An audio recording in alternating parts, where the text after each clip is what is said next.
நமஸ்காரம். உங்கள் அன்பிற்கும் அபிமானத்துக்கும் வித்யாபுத்திர பிஆர் ராஜா குளத்தூர்ந்து பேசுகிறேன். ஸ்ரீ மாத்திரை நமக. இதனுடைய 1045வது வீடியோ. இந்த 1055வது வீடியோ. இந்த வீடியோவில் நம்ம என்ன பார்க்க போகிறோம்னா, சாரதாம்பாளுடைய திவ்ய சரிதத்தை பார்க்க போகிறோம். சாரதாம்பாள் திவ்ய சரிதம் நான் திரும்ப திரும்ப சொல்கிறேன், ஜனங்க பார்க்கவே மாட்டேன்றேன். அது செவிப்படுத்தி கேட்கறதுக்கு கூட இன்ட்ரெஸ்ட் இல்லை. அது ரொம்ப எனக்கு வருத்தத்தோடு நான் சொல்கிறேன். அது 55வது வீடியோவில் இது நான் 100வது முறையை ரெக்வஸ்ட் பண்ணுறேன். இது கேளுங்க. அதை கேட்குறதுல என்ன கஷ்டம்னு தெரியல எனக்கு. இது வந்து 10வது பாட்டு பார்க்கக்கூடிய பாட்டு, 10வது பாட்டு. இப்போ என்ன நடக்கிறதுனா, இந்த 10வது பாட்டில் ஆதிசங்கரர் வந்து மந்தன மிஸ்ரருடைய இந்த வாதத்தில் போட்டி போட்டுருக்கார். ஜனங்கள்லாம் பார்த்துட்டுருக்கார். உபயபாரதின்ற இந்த சாரதாம்பாள் 2 பேருக்கு மலர் மாலையை அனுப்பிச்சு பார்க்குறா. வந்து ஜட்ஜி ஸ்தானத்தில் உட்காந்துட்டுருக்கா. பார்த்தா ஆத்துக்காரோடைய மாலை வாடிண்டே வருது. எது யாரோட மாலை முதல்ல வாடுறதோ அவன் தோற்று போயிடறான்னு அர்த்தம். ஆத்துக்காரர் தோற்று போயிடறான், நம்ம கஷ்டம், அவர் வந்து இதுக்கு போயிடுவார். அதாவது சன்னியாசி ஆசிரமத்தை எடுத்துக்கணும்னு.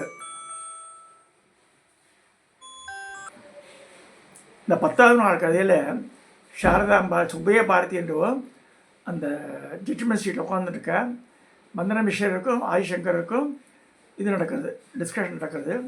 இந்த வாதில் தோற்று போகிற மாதிரி ஆயிடுறார் மந்தன மிஸ்ரர். பல நாட்கள் நடக்கிறது இல்லை. அது மாதிரி நடக்கும்போது சாரதா கவலைப்படுறா. அது உபயபாரதி கணவனுக்கு தோல்வியிட்டாலும் அவளுக்கு மனைவி கஷ்டம் தானே. அப்போ என்ன செய்கிறான்னா, ஷீ இன்டர்ஃபியர்ஸ் இந்த டிஸ்கஷன். நீங்கள் ஜெயிச்சாமல் நான் வந்து தர்மபத்தினி என்னையே நீங்கள் வாத்தில் ஜெயிக்கணும்னு சொல்லி சொல்கிறான் ஆதிசங்கர்கிட்ட. அப்போ இவர் வந்து ஒதுங்கிறார். மந்திர மிஸ்ரர் வந்து you could not proceed of the discussion. அப்போ உபயபாரதியான இந்த சரசவாணி என்ற சரதாஸ் அம்மையாயிரும் அவளும் வந்து உட்காந்துன்றா. 2 பேருக்கு டிஸ்கஷன் நடக்கிறது. இந்த டிஸ்கஷன் என்னென்னலாம் பேசப்படுறது அதுதான் பார்க்க போகிறோம் இன்றைக்கி. உபயபாரதியின் வாதம். உபயபாரதி உள்ளத்தில் இளமை கால நினைவுகள் ஒன்று தோன்றியது. இளப்பிராயத்தில் ஒரு நாள் தாயுடன் இருந்தபோது யோக தண்டம் ஏந்திய ஒரு துறவி எங்களுக்கு இல்லத்திற்கு வந்தார். அப்பொழுது நிகழ்ந்தவையெல்லாம் வாழ்வில் நிகழும் என்று அவன்றே கூறினார். இந்த விபரத்தை தெரிவித்த உபயபாரதி, என் கணவரை நீங்கள் வென்றாலும் என்னையே வாதத்தில் வெல்ல வேண்டும் என்று சொல்கிறார் ஆதிசங்கர்கிட்ட. தர்க்கமா, உங்களோடு நான் எப்படி தர்க்கம் செய்ய வேண்டும்? தவிர நாங்கள் ஒரு ஸ்திரீகளுடன் வாதம் செய்வது ஆம்பளைக்கு அழகு இல்லைன்னு சொல்கிறவர். அப்போ சங்கரர் தன்னுடைய கருத்தை தீர்க்கமாக எடுத்துரைத்தார். கம்பீரத்துடன் உபயபாரதியை சங்கரை ஏறிட்டு நோக்கினாள். உங்களோடு யாரேனும் வாதம் புரிய வந்தால் அவர் ஆணா பெண்ணா என்று வேறுபடுத்தி பார்ப்பீர்களா? நியாயம் இல்லையே. அதில் வாதம் செய்ய வந்தால் அவர் யாராயினும் சரி வெல்வது ஒன்றே லட்சியமாக இருக்க வேண்டும். ஆண் என்ன பெண் என்ன இவைகளெல்லாம் தாங்கள் அறிந்தவையே, எல்லாம் தெரிந்துமா இப்படி பேச்சுகள் கேட்கிறாவோ? உபயபாரதியை நகைப்புடன் கூறினாள். இருப்பினும் ஒரு சன்னியாசி ஒரு ஸ்திரீயுடன் வாதிடுவதா என்று தயக்கத்துடன் தன் கருத்தை கூறினார் ஆதிசங்கரர். குரலில் அழுத்தம் தெரிந்தது. இத்தொன்று புதிதில்லையே. முன்ற சமயம் மகரிஷி யாக்ஞவல்கருடன் கார்கி என்ற பெண் வந்து ஜனங்களோட சபையில் வாதம் முடிஞ்சா. ஸோ அதை மறந்துட்டல. ராஜரிஷியான ஜனகருடன் சுலபான்ற ஒரு மாதரசி வாதிட்டுருக்கா. தான் மறுக்க முடியுமோ? ஸ்திரீகளுடன் வாதம் செய்வதால் இந்த முனிஸ்ரேஷர்களின் புகழ் செய்தளவு குறைந்து விடவில்லைன்னு சொல்கிறார். உபயபாரதி தொடர்ந்து மேற்கோளை காட்டி பேசியதும் சங்கரன் மெல்ல நகைத்தார். ஞான செல்வான மொழிகளை கேட்டும் போதெல்லாம் ஆதிசங்கரின் மதிவதனம் புஷ்பம் போல ஆகிவிடும்.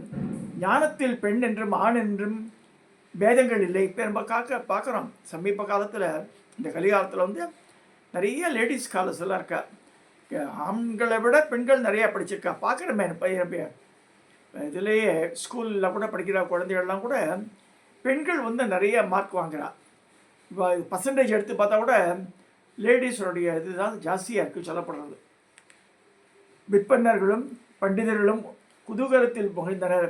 மீண்டும் ஒருமுறை தத்துவ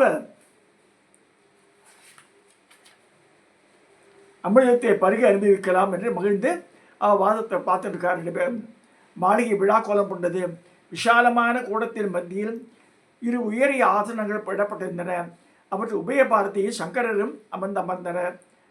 திரளான மாந்தர்கள் கூழிய போதிலும் அங்கே நிசப்தம் தோன்றியது. அனைவருடைய விழிகளும் ஆர்வப்பெருக்கோடு பார்த்திருந்தன. உபய பாரதியும் சங்கரையும் மாறி மாறி பார்த்து மக்கள் பரவசம் எய்தனர். ஞானமழையை வருஷத்து போவதை சிந்தையிட்டு ஆயிரம் ஆனந்த கனவுகளுடன் அனைவரும் எதிர்பார்த்திருந்தனர். உபய பாரதி வாதத்தை தொடர்ந்தார். தெளிந்த நீரோட்டமான சொற்களை தொடுத்தாள். கருத்துக்கள் சொற்கள் என்றும் தேரேறி அலங்கார பவனி வந்தன. ஞானமே உருவான பாரதி திறன் மிகுந்த வினாக்களை தொழிக்க ஞானஸ்வரூபியான தட்சிணாமூர்த்தியான சங்கரர் நயமிகுந்த விடைகளை பகிர்ந்துட்டார். வேதங்கள், அது சாரங்கள், அவற்றுக்கு விளக்கங்கள், விளக்கங்களுக்கு விரிவுரைகள், விரிவுரையில் மறுப்புகள், மறுப்புகளுக்கு சமாதானங்கள் வகையோடு ஆகியவற்றை வரிசைப்படுத்தி மறுப்புகள், ஆதிசேஷனின் மதிநுட்பம், பிரகஸ்பதியின் ஆழ்ந்த புலமை இவற்றை தோற்கடிக்கும் வண்ணம் உபய பாரதிக்கும் சங்கருக்கும் இடையே அந்த வாதங்கள் அமைந்தன. கேட்பவர்களெல்லாம்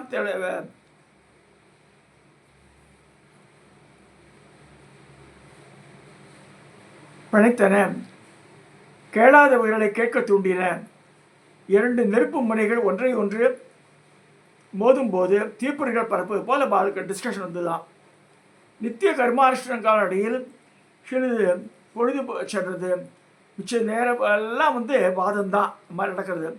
சங்கரிடம் வாத நேரத்தில் எத்தனை வகையான ஞான விதைகள் தோன்றி விஷமாகி செறிவான விஷயங்களை உலகுக்கு அளிக்கின்றன என்ற சந்தோஷ நினைவலைகள் உபய பாரதிய மனதுக்குள்ளே ஏற்படுத்தியது.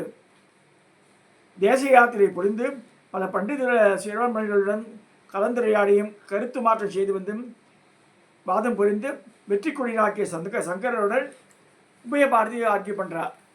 சில மாதிரி நடக்கும்போது அவளுக்கு மனசு சந்தோஷமும் இருக்கு. என்றாலும் சங்கரிடம் வாதிட்டு வெல்வதற்கான புதிய உத்திகளை ஜெயிக்கணுமே, அப்போ தான் ஆற்றுக்காரை காப்பாற்ற முடியும்னு சொல்லி புதுசாக கேட்குறாவோ. அப்புறம் பார்க்குறா எப்படியா அவளை இவரை இப்போ வின் பண்ண விடக்கூடாதுன்னு சொல்லிட்டு வாதம் நீடித்த வண்ணம் இருந்தது. நீண்ட வாதங்கள் தொடர்ந்தாலும் உசிதமானது ஒரு வினாவுடன் வாதத்தை தொடுத்து அந்த கட்டத்தில் விடைபெறுவதற்கு தடையை ஏற்படுத்துமானால் வெற்றிக்கு அந்த நிலையை வழிகோலும் அந்த ஐடியாவோட செயல்படுறா. சித்தத்தை உடனடியே செயல்படுத்தி சிறப்பானதானே என்று பலமுறை யோசித்த பின்னர் உபயபாரதி தீர்மானித்தார். ஞானத்தை உலகு தருகின்ற தட்சிணாமூர்த்தி குருவாக விளங்கும்போது சங்கரர் அவரை வாதிட்டு வெல்வதென்போ இயலாத செயல். என்ன செய்யறான்னா, குசுமாஸ்திர சாஸ்திரம்னா இது தாம்பத்தியம். சில கேள்விகளை கேட்டு அவற்றுக்கு விளக்கம் தருமாறு கேட்டார்.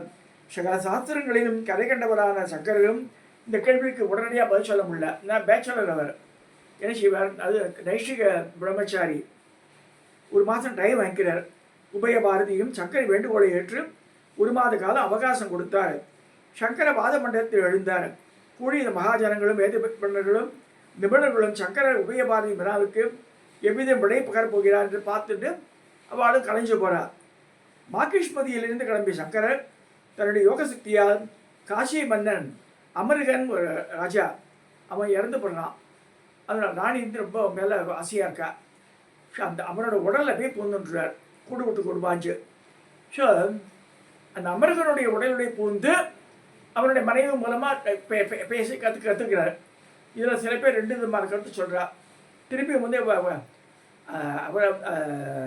ஆதிசங்கரர் போய் அந்த உடம்புல பூந்துட்டாலும் இந்த குசும சாஸ்திரத்துலேருந்து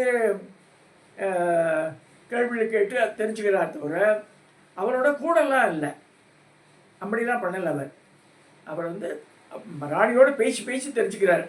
அப்போ ராணிக்கு டவுட் வந்துடுது, இது எப்படி நான் பார்த்துக்கிற செத்து தான் போனார் இவாள்லாம் சொன்ன வைத்திய நிபுணர்கள்லாம் சொன்னாலே எப்படி எழுந்து உட்காந்தாரு வரைஞ்சு ஆச்சரியப்பட்டு அப்போ மந்திரி பிரதானிகள் தான் கூப்பிட்டு என்ன செய்கிறார், யாராவது இந்த சன்னியாசியினோட உடம்பு எங்கேயா இருந்தால் எரிச்சிடும் போதான்னு சொல்லிடுறார். அது வந்து சீக்கிரட் கட்டளை. அந்த மாதிரி வரும்போது தான் சங்கர் தன்னோட உடலை ஒரு இடம் மரபொந்தில் ஜாஸ்தியாக ஜாக்கிரதையாக வச்சுருந்துருக்க. அங்கே எரியூட்டு போது கையெல்லாம் எரிஞ்சு போயிடுது அவருக்கு. அதுதான் வந்து இந்த நரசிம்ம மந்திரம் கராவரம்ப சோத்திரம் சொல்லி தான் வந்து அவர் அதுலேருந்து மீண்டார் சொல்லப்படுறது. சரி வந்து திருப்பியும் வந்துடுறார். இந்த இதில் தப்பிச்சுன்னு வந்து போய் அப்பயே பார்த்தியோட வந்து திரும்பி பேசி அதை வாதில் வெல்றார் அப்படின்னு கதை போடுது. சரி உபய பாரதிக்கு சங்கரருக்கும் நம்ம டிஸ்கஷன் நடந்து நடுவில் பிரேக் ஆகி அகெயின் ஷார்ட்ஸ். இந்த டிஸ்கஷனில் இந்த குசும சாஸ்திரத்திலையும் கேட்டதுனால அதுக்கு உண்டான பதிலையும் தெரிஞ்சு வந்து சொல்லிடுறாரு. சரி ஒன்றும் செய்வா டக்குன்னு செய்கிறா அப்படியே கிளம்புறான் அந்த தியானமாகறதுக்கு. அப்போ அவளை வந்து இந்த வனதுர்கா மந்திரம் சொல்லி கட்டி போடுற, நீ போக முடியாது என் மாதிரி அப்படிங்கிற, என் கூட வரணுன்ற. எங்கே வரும்போது அப்போ தான் இந்த ட்ராவலிங் டுவர்ட்ஸ் சவுத்து அந்த மாதிரி வரும்போது மந்திர விஷயம் சுரேஸ்வரர் இவருக்கு சிஷ்யராக மாறிடுறார். உபய பாரதியும் சாரதையாக இவருடைய பயணித்து வரும்போது ஷிமோகா கிட்ட வரும்போது கூடலின்ற இடம் வருது. அந்த துங்கபத்ரா நதியில் துங்கா நதிக்கு கிட்ட வரும்போது இந்த கூடலியில் வரும்போது தான் வந்து பின்னாடி வரலையே சத்தம் பார்க்குற அந்த ஆத்துமலை நடந்து வரா. இந்த கொலு சத்தம் கேட்கல. அப்போ திரும்பி பார்த்தோன்னே எங்கே இருக்கு திரும்பி பார்க்குறோட அங்கே நின்றுடுவேன்றான். அங்கேயே நின்றுடுறான். ஸோ கூடலில் இருக்க சாரதாம்பிகையினுடைய உருவம் வந்து நின்னா மாதிரி தான் இருக்கும், கல் ரூபம்.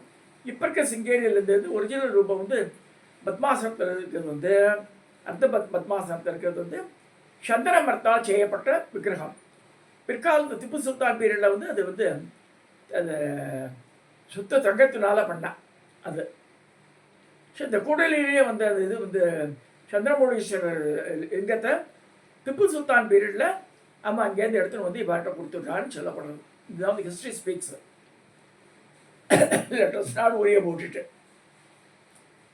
இப்போ சாரதாம்பிகை எப்படியும் சிங்கேரிக்கு வந்தா அதுதான் மெயின். நமக்கு கண்டென்ட் ஆஃப் த ஹோல் இது வந்து அதாவது சோழாபுரியில் பிறந்து காஷ்மீரத்தில் வாக்கப்பட்டு அகைன் மார்க்சிஸ்ட் மைதியில் கொடுத்தனம் பண்ணி சங்கரராத வாதியத்தில் தோற்கடிக்கப்பட்டு she is coming to Karnataka. இங்கே வந்து அம்பாள் வந்து சாரதா பீடத்திலிருந்து குழுவிருக்கிறான்னு வருது. இந்த அளவில் இந்த இந்த இந்த பதிவை நான் வந்து நிறைவு செய்கிறேன். இதை சப்ஸ்கிரைப் பண்ணுங்க, ஷேர் பண்ணுங்க, லைக் பண்ணுங்க. சாரதாம்பிகை அது கேட்கறது யாருமே கேட்கறதுலையே எனக்கு திரும்ப திரும்ப வருத்தம் தான் எனக்கு மனசில். ஐ மே நாட் கம்யூனிகேட்டிங் கரெக்ட்லின்னு சந்தேகம் வருது எனக்கு. இந்த 100 பேர் கூட பார்க்க மாட்டேன்றாள். இது ஏன் தெரியல எனக்கு. சரி அதனால் சீக்கிரம் ஐ வாண்ட் ஃபினிஷ் இட். இது மாதிரி வேறு டிஃப்ரெண்ட் டாபிக்ஸே பேச்சு இல்லாமே அப்படி தோன்றுறது. பட் இருந்தாலும் பிரதிஜா எடுத்துனால இந்த சாரதாம்பிகையை முடிச்சிடணும்னு வச்சுட்ருக்காங்க. பட் இருந்தாலும் சனாத தர்மத்தில் மேலே நம்பிக்கை உள்ளவா கேளுங்க. அட்லீஸ்ட் நான் வேறு எல்லாம் கனத்தை கூடி நமஸ்காரம் பண்ணி கேளுங்கோ செவிப்படுங்கோன்னு சொல்லி முடிக்கிறேன். நமஸ்காரம்.